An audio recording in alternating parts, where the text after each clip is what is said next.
नमस्कार फ्रेंड्स।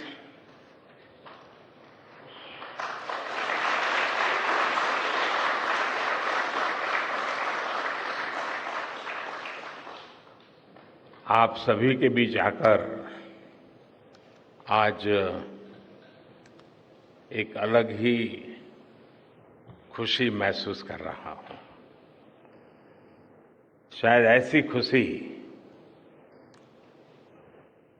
बहुत rare occasion होते हैं जब तन मन खुशियों से भर गया हो।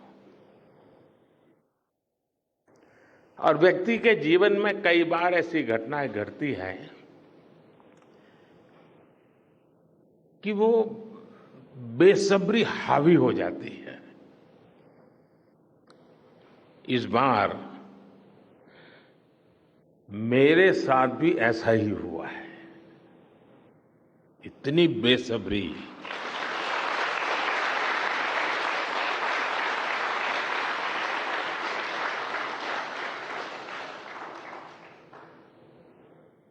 मैं साउथ अफ्रीका में था, फिर ग्रीस का कार्यक्रम था तो वहां चला गया, लेकिन मेरा मन पूरी तरह आपके साथ ही लगा हुआ था।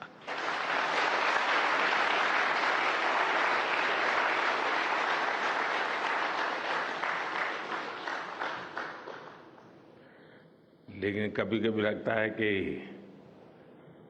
मैं आप लोगों के साथ अन्याय कर देता हूं। बेसब्री मेरी और मुसीबत आपकी। इतनी सवेरे सवेरे आप सभी को और इतना और टाइम, लेकिन बस मन कर रहा था जाऊं आपको नमन करूं। आपको दिक्कत हुई होगी, लेकिन मैं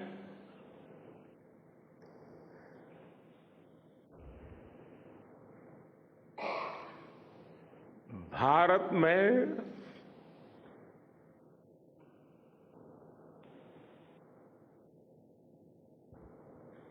आते ही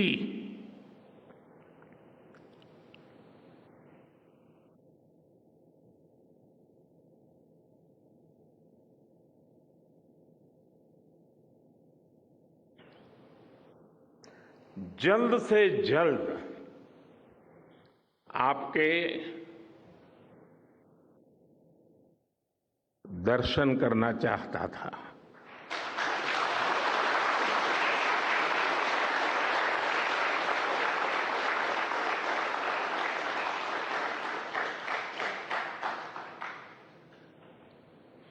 आप सबको सैल्यूट करना चाहता था।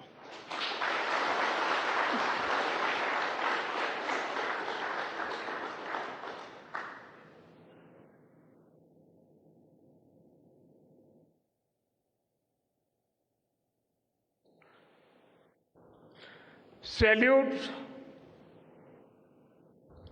आपके परिश्रम को, सैल्यूट आपके धैर्य को, सैल्यूट आपकी लगन को, सैल्यूट आपकी जीवटता को, सैल्यूट आपके जज्बे को। आप देश को जिस ऊंचाई पर लेकर गए हैं, ये कोई साधारण सफलता नहीं है। ये अनंत अंतरिक्ष में भारत के वैज्ञानिक सामर्थ्य का शंखनाद है।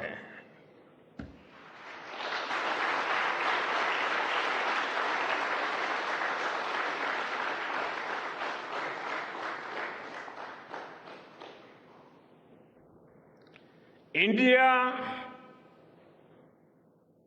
India is on the moon.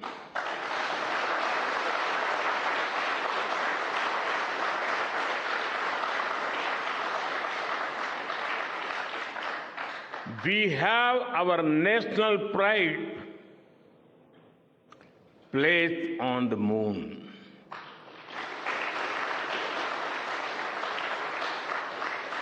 हम वहां पहुंचे जहां कोई नहीं पहुंचा था। हमने वो किया जो पहले कभी किसी ने नहीं किया था। ये आज का भारत है, निर्भीक भारत, जुझारू भारत।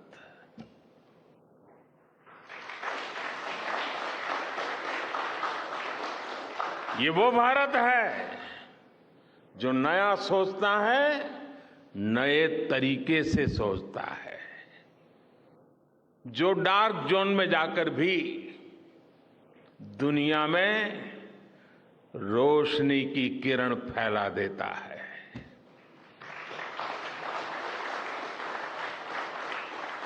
21वीं सदी में यही भारत दुनिया की बड़ी बड़ी समस्याओं का समाधान करेगा। मेरी आंखों के सामने 23 अगस्त का वो दिन, वो एक एक सेकंड बार बार घूम रहा है। जब टचडाउन कंफर्म हुआ तो जिस तरह यहां इसरो सेंटर में पूरे देश में लोग उछल पड़े, वो दृश्य कौन भूल सकता है। कुछ स्मृतियां अमर हो जाती है। वो पल अमर हो गया। वो पल इस सदी के सबसे प्रेरणादायी क्षणों में से एक है। हर भारतीय को लग रहा था कि विजय उसकी अपनी है।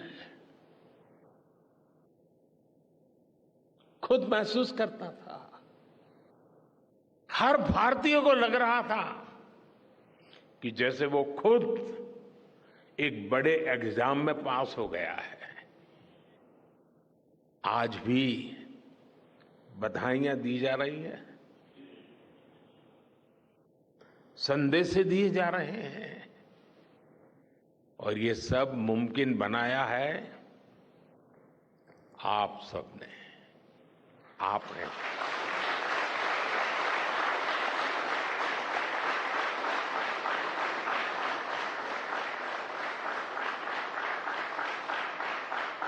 देश के मेरे वैज्ञानिकों ने ये मुमकिन बनाया है।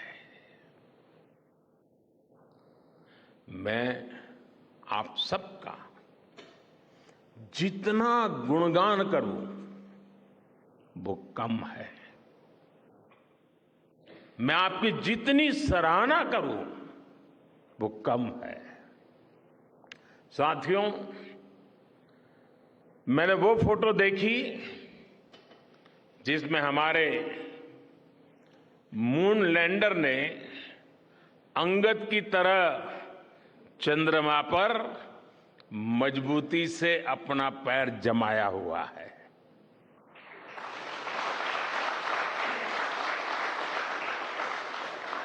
एक तरफ विक्रम का विश्वास है तो दूसरी तरफ प्रज्ञान का पराक्रम है।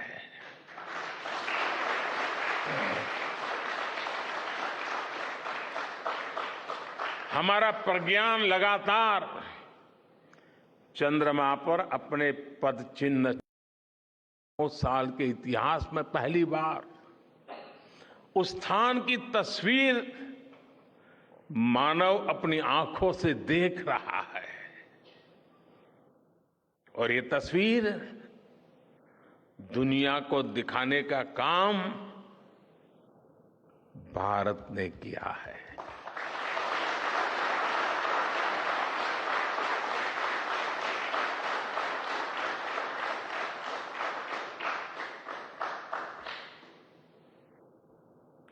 आप सभी वैज्ञानिकों ने किया है। आज पूरी दुनिया भारत की साइंटिफिक स्पिरिट का,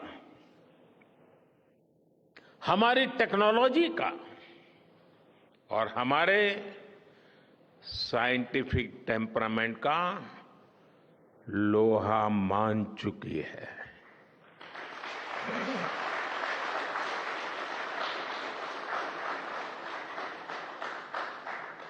चंद्रयान महाअभियान सिर्फ भारत की नहीं, बल्कि पूरी मानवता की सफलता है।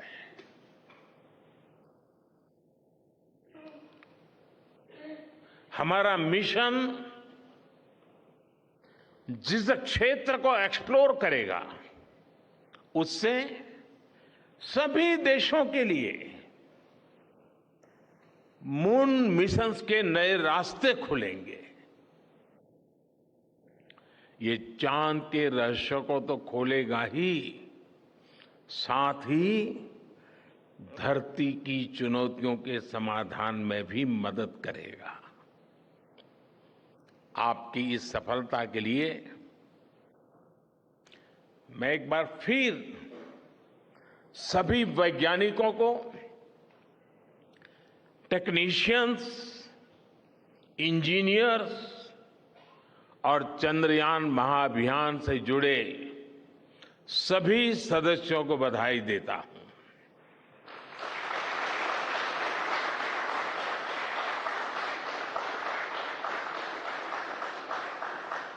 मेरे परिवारजनों, आप जानते हैं कि स्पेस मिशंस के टच डाउन पॉइंट को एक नाम दिए जाने की वैज्ञानिक परंपरा है। चंद्रमा के जिस हिस्से पर हमारा चंद्रयान उतरा है, भारत ने उस स्थान के भी नामकरण का फैसला लिया है।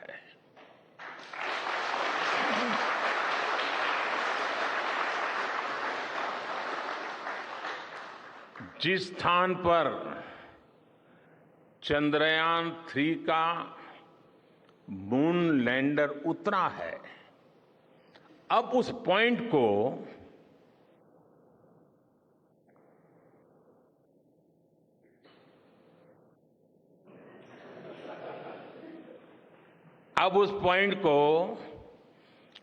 शिव शक्ति के नाम से जाना जाएगा।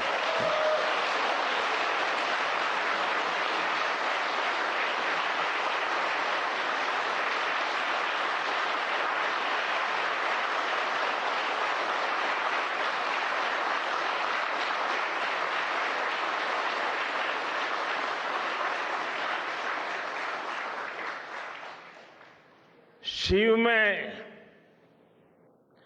मानवता के कल्याण का संकल्प समाहित है और शक्ति से हमें उन संकल्पों को पूरा करने का सामर्थ्य मिलता है। चंद्रमा का शिव शक्ति पॉइंट हिमालय से कन्याकुमारी से जुड़े होने का बोध कराता है।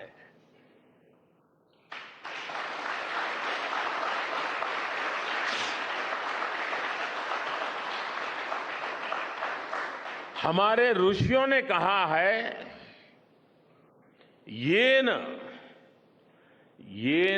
कर्माण्य पशो मनीषिणो यज्ञे कुण्वन्ति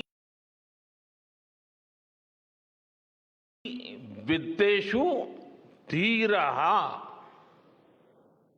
यत्पूर्व यक्ष्मन्तः प्रजानां तन्मे मनः शिव संकल्पम अस्तु।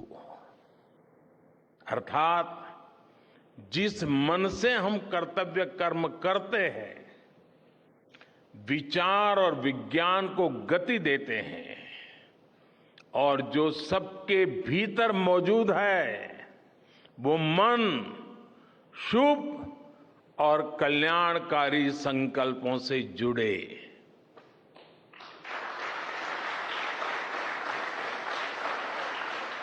मन के इन शुभ संकल्पों को पूरा करने के लिए शक्ति का आशीर्वाद अनिवार्य है, और ये शक्ति हमारी नारी शक्ति है।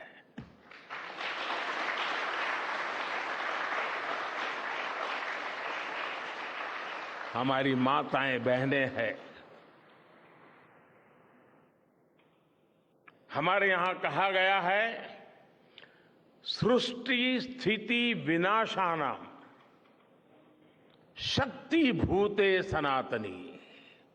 अर्थात निर्माण से प्रलय तक पूरी सृष्टि का आधार नारी शक्ति ही है।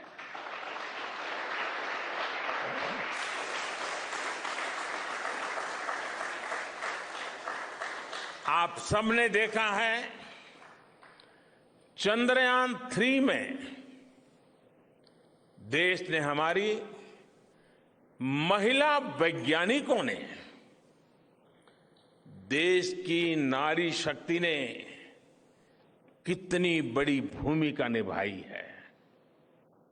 चंद्रमा का शिव शक्ति पॉइंट सदियों तक भारत के इस वैज्ञानिक और दार्शनिक चिंतन का साक्षी बनेगा।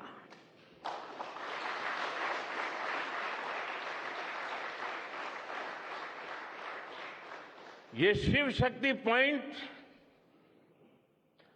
आने वाली पीढ़ियों को प्रेरणा देगा कि हमें विज्ञान का उपयोग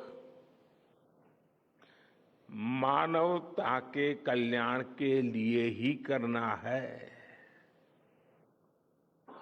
मानवता का कल्याण, यही हमारा सुप्रीम कमिटमेंट है। साथियों, एक और नामकरण काफी समय से लंबित है। 4 साल पहले जब चंद्रयान 2 चंद्रमा के पास तक पहुंचा था, जहां उसके पदचिन्ह पड़े थे,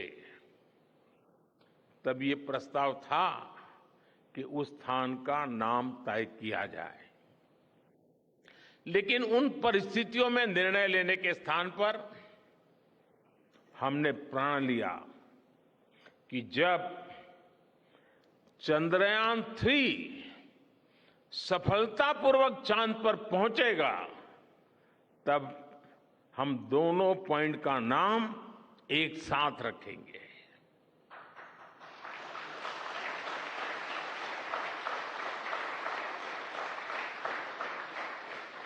और आज मुझे लगता है कि जब हर घर तिरंगा है, जब हर मन तिरंगा है और चांद पर भी तिरंगा है, तो तिरंगा के सिवाय चंद्रयान 2 से जुड़े उस स्थान को और क्या नाम दिया जा सकता है।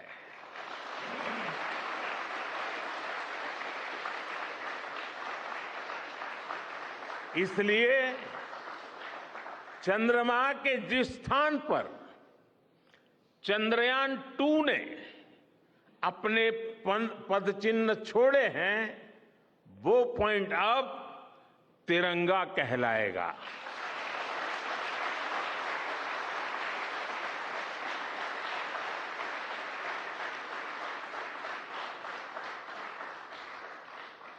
ये तिरंगा पॉइंट भारत के हर प्रयास की प्रेरणा बनेगा। ये तिरंगा पॉइंट हमें सीख देगा कि कोई भी विफलता आखिरी नहीं होती। अगर दृढ़ इच्छा शक्ति हो तो सफलता मिलकर के ही रहती है।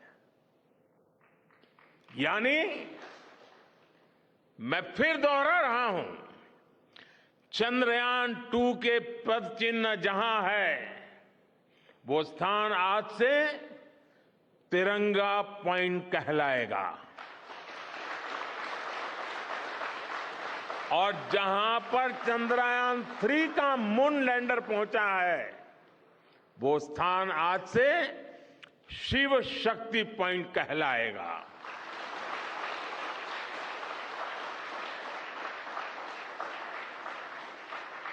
साथियों, आज भारत दुनिया का चौथा ऐसा देश बन चुका है जिसने चंद्रमा की सतह को छुआ है। ये सफलता तब और अधिक बड़ी हो जाती है जब हम ये देखते हैं कि भारत ने अपनी यात्रा कहां से शुरू की थी। एक समय था जब भारत के पास जरूरी तकनीक नहीं थी, सहयोग भी नहीं था। हमारी गिनती थर्ड वर्ल्ड यानी थर्ड रॉ में खड़े देशों में होती थी। थर्ड वर्ल्ड थर्ड रॉ में खड़े हुए लोगों में होती थी। वहां से निकलकर आज भारत दुनिया की 5वीं सबसे बड़ी अर्थव्यवस्था बना है।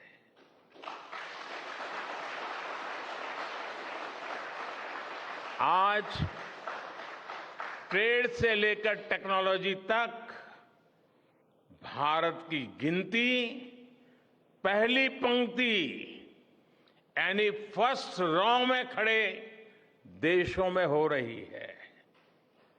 यानी थर्ड रॉ से फर्स्ट रॉ तक इस यात्रा में इसरो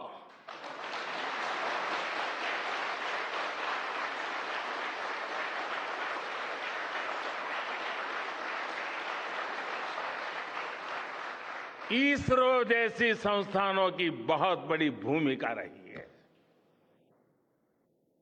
आपने आज मेक इन इंडिया को चांद तक पहुंचा दिया है।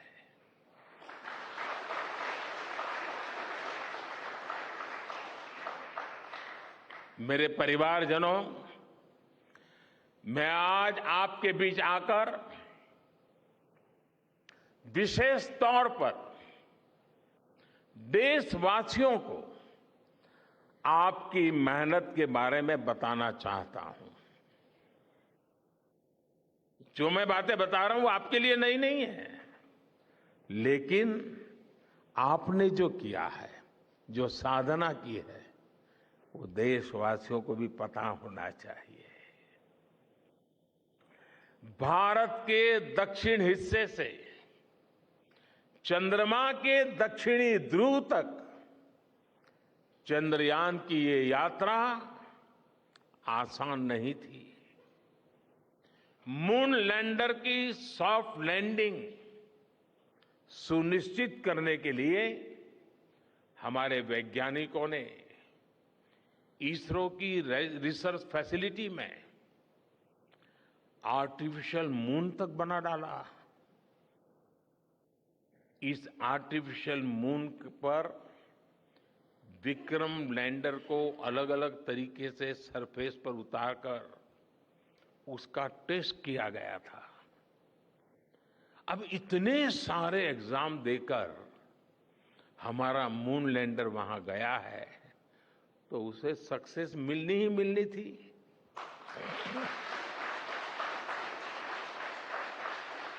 साथियों, आज जब मैं देखता हूं कि भारत की युवा पीढ़ी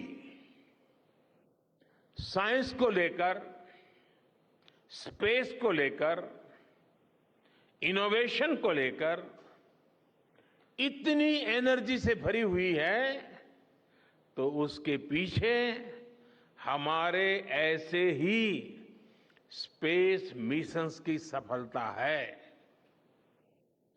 मंगलयान की सफलता ने, चंद्रयान की सफलता ने, गगनयान की तैयारी ने देश की युवा पीढ़ी को एक नया मिजाज दे दिया है। आज भारत के छोटे छोटे बच्चों की जुबान पर चंद्रयान का नाम है। आज भारत का हर बच्चा आप वैज्ञानिकों में अपना भविष्य देख रहा है। इसलिए आपकी उपलब्धि सिर्फ ये नहीं है कि आपने चांद पर तिरंगा लहराया, लेकिन आपने एक और बड़ी उपलब्धि हासिल की है, और वो उपलब्धि है भारत की पूरी पीढ़ी को जागृत करने की, उसे नई ऊर्जा देने की।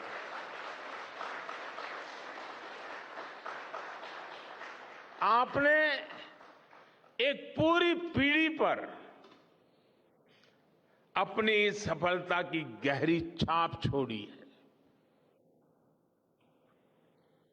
आज से कोई भी बच्चा रात में जब चंद्रमा को देखेगा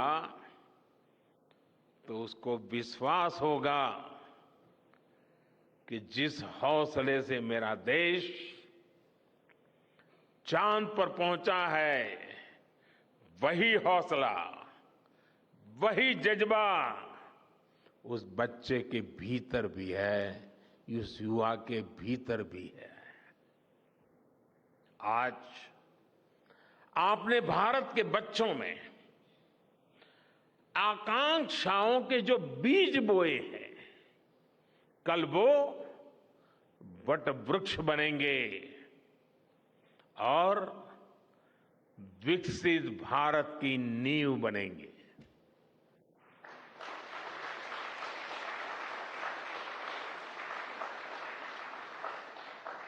हमारी युवा पीढ़ी को निरंतर प्रेरणा मिलती रहे, इसके लिए एक और निर्णय लिया गया है। 23 अगस्त को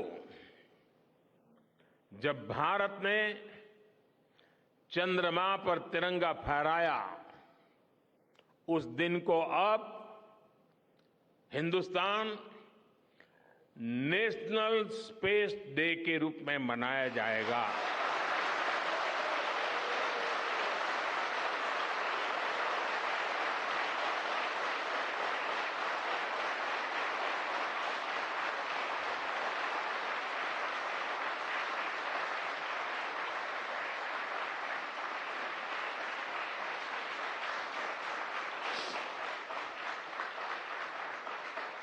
जब हर वर्ष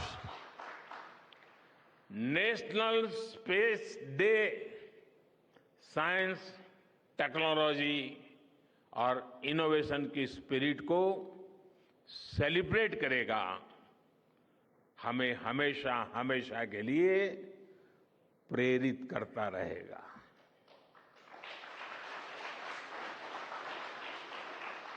मेरे परिवारजनों, आप भी जानते हैं कि स्पेस सेक्टर का जो सामर्थ्य है, वो सैटेलाइट लॉन्च करने या अंतरिक्ष की खोज से कहीं ज्यादा बड़ा है। स्पेस सेक्टर की एक बहुत बड़ी ताकत है जो मैं देखता हूं, वो है ईज ऑफ लिविंग और ईज ऑफ गवर्नेंस। आज देश में स्पेस एप्लीकेशंस को गवर्नेंस के हर पहलू से जोड़ने की दिशा में बहुत बड़ा काम हुआ है। आप लोगों ने जब मुझे प्रधानमंत्री के रूप में काम का दायित्व दिया, तो प्रधानमंत्री बनने के बाद मैंने भारत सरकार के जॉइंट सेक्रेटरी लेवल के ऑफिसर्स की स्पेस साइंटिस्ट के साथ एक वर्कशॉप करवाई थी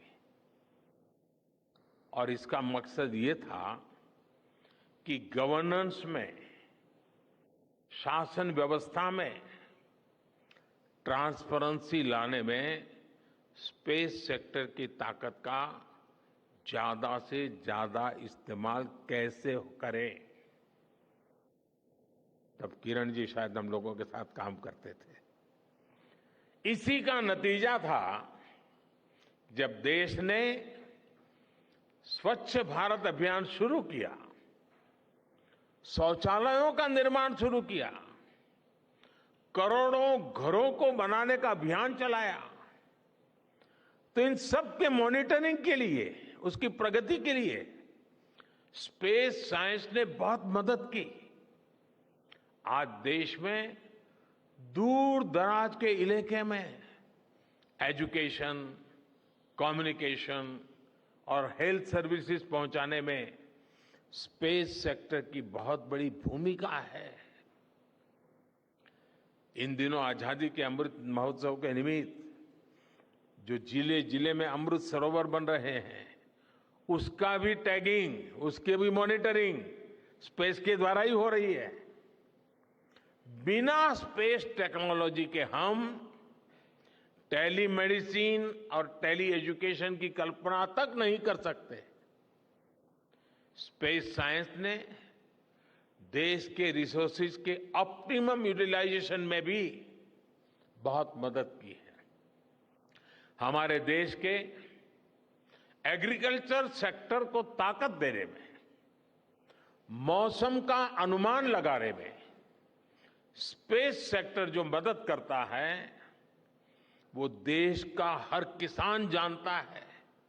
आज वो देख लेता है अपने मोबाइल पर अगले सप्ताह मौसम का क्या हाल है। देश के करोड़ों मछुआरों को आज नाविक सिस्टम से जो सटीक जानकारी मिल रही है, वो भी आप ही की देन है। आज जब देश में बाढ़ आती है, कोई प्राकृतिक आपदा आती है, भूकंप आता है, तो हालात की गंभीरता का पता लगाने में आप सबसे पहले आगे आते हैं। जब साइक्लोन आता है तो हमारी सैटेलाइट्स उसका सारा रूट बताती है, सारी टाइमिंग बताती है और लोगों की जान भी बचती है, संपत्ति भी बचती है। और सिर्फ साइक्लोन के कारण जो संपत्ति बचती है ना, उसका अगर जोड़ लगा दें तो आज स्पेस का जो खर्चा है उससे वो ज्यादा हो जाता था।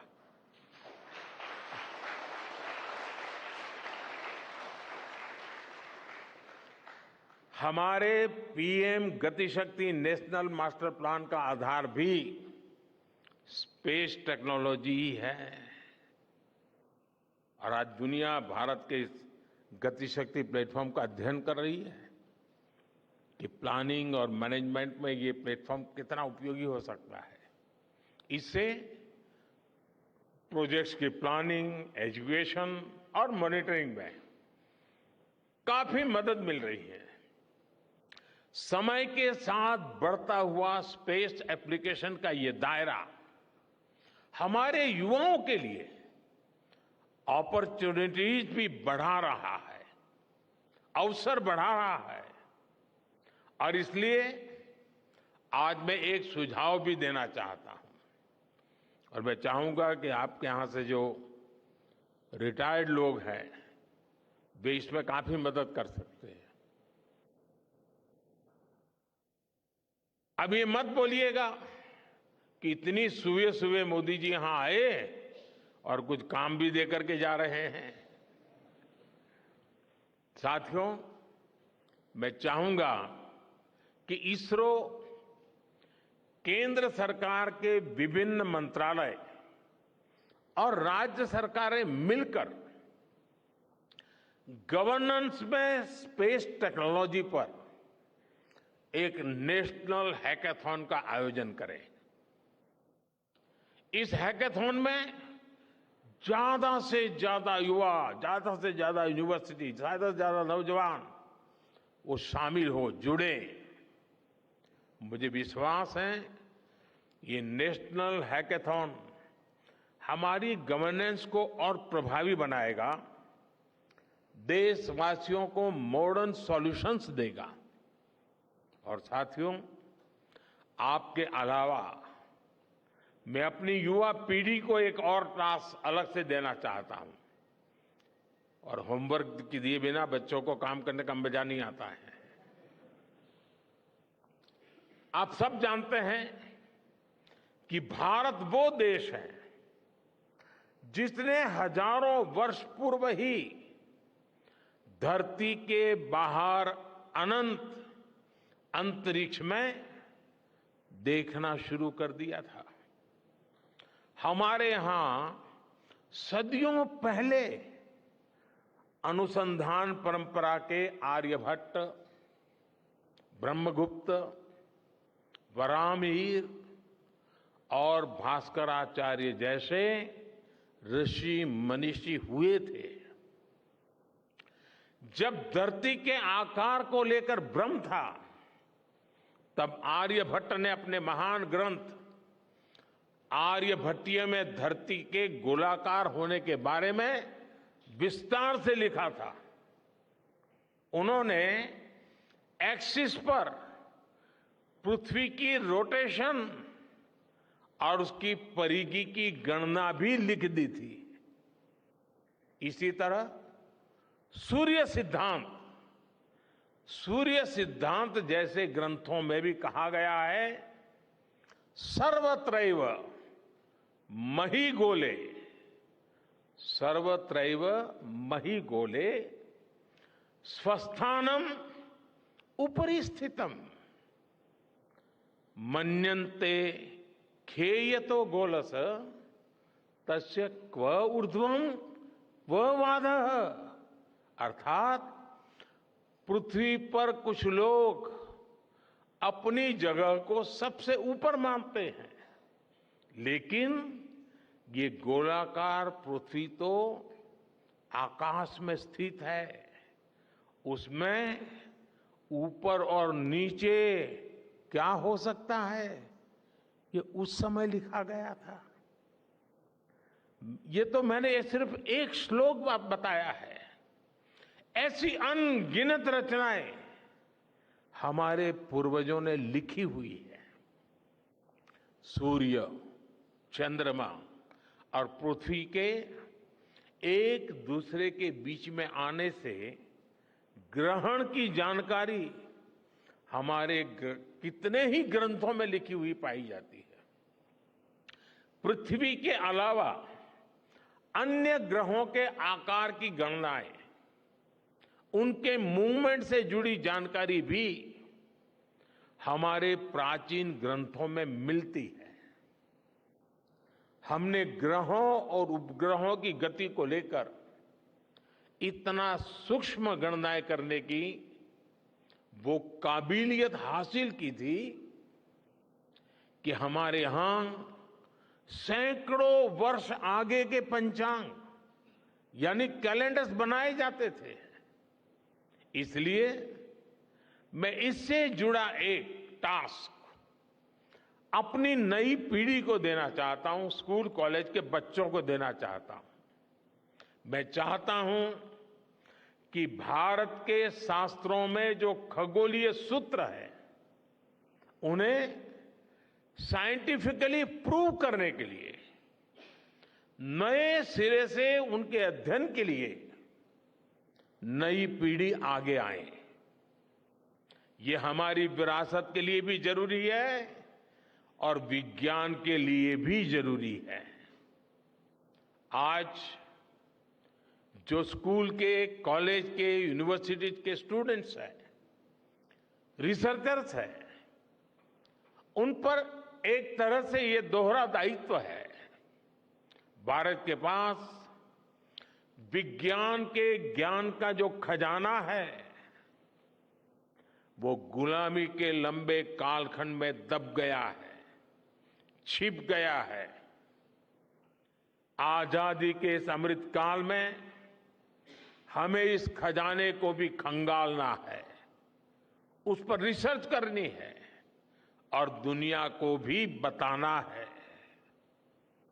दूसरा दायित्व ये कि हमारी युवा पीढ़ी को आज के आधुनिक विज्ञान, आधुनिक टेक्नोलॉजी को नए आयाम देने हैं। समंदर की गहराइयों से लेकर आसमान की ऊंचाई तक, आसमान की ऊंचाई से लेकर अंतरिक्ष की गहराई तक आपके लिए करने के लिए बहुत कुछ है। आप डीप अर्थ को भी देखिए और साथ ही डीप सी को भी एक्सप्लोर करिए। आप नेक्स्ट जनरेशन कंप्यूटर बनाइए और साथ ही जेनेटिक इंजीनियरिंग में भी अपना सिक्का जमाइए। भारत में आपके लिए नई संभावनाओं के द्वार लगातार खुल रहे हैं। 21वीं सदी के इस कालखंड में जो देश साइंस और टेक्नोलॉजी में बढ़त बना ले जाएगा, वो देश सबसे आगे बढ़ जाएगा। साथियों, आज बड़े बड़े एक्सपर्ट्स कह रहे हैं कि अगले कुछ वर्षों में भारत की स्पेस इंडस्ट्री $8 बिलियन से बढ़कर $16 बिलियन की हो जाएगी। सरकार भी इस बात की गंभीरता को समझते हुए स्पेस सेक्टर में लगातार रिफॉर्म कर रही है। हमारे युवा भी कमर कसकर तैयार है। आपको जानकर सुखद आश्चर्य होगा कि पिछले 4 साल में स्पेस सेक्टर में काम करने वाले स्टार्टअप की संख्या 4 से बढ़कर करीब करीब 150 हो गई है। हम कल्पना कर सकते हैं कि अनंत आकाश में कितनी अनंत संभावनाएं भारत का इंतजार कर रही हैं। वैसे कुछ दिन बाद 1 सितंबर से माईगॉव हमारे चंद्रयान मिशन को लेकर बहुत बड़ा क्विज कंपटीशन लॉन्च करने वाला है। हमारे देश के स्टूडेंट्स इससे भी शुरुआत कर सकते हैं। मैं देश भर के स्टूडेंट से आग्रह करूंगा कि आप सभी बड़ी संख्या में इससे जुड़े। मेरे परिवारजनों, देश की भावी पीढ़ी को आपका मार्गदर्शन बहुत आवश्यक है। आप जो इतने सारे इंपॉर्टेंट मिशंस पर काम कर रहे हैं, वो आने वाली पीढ़ी ही आगे ले जाने वाली है। आप उन सभी के रोल मॉडल हैं। आपकी रिसर्च और आपकी वर्षों की तपस्या, मेहनत ने साबित किया है कि आप जो ठान लेते हैं वो आप करके दिखाते हैं। देश के लोगों का विश्वास आप पर है और विश्वास कमाना छोटी बात नहीं होती है दोस्तों। आपने अपनी तपस्या से विश्वास कमाया है।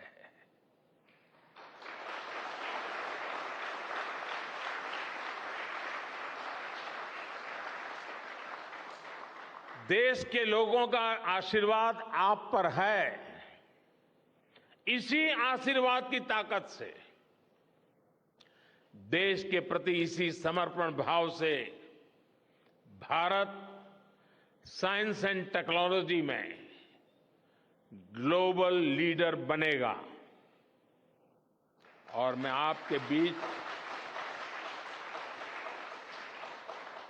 बड़े विश्वास के साथ बताता हूं, इनोवेशन की हमारी यही स्पिरिट ही 2047 में विकसित भारत के सपने को साकार करेगी। इसी विश्वास के साथ मैं फिर एक बार आप सबके दर्शन करके पावन हुआ हूं। देशवासी गौरव से भरे हुए हैं। सपने बहुत तेजी से संकल्प बन रहे हैं और आपका परिश्रम उन संकल्प को सिद्धि के तक ले जाने के लिए बहुत बड़ी प्रेरणा बन रहा है।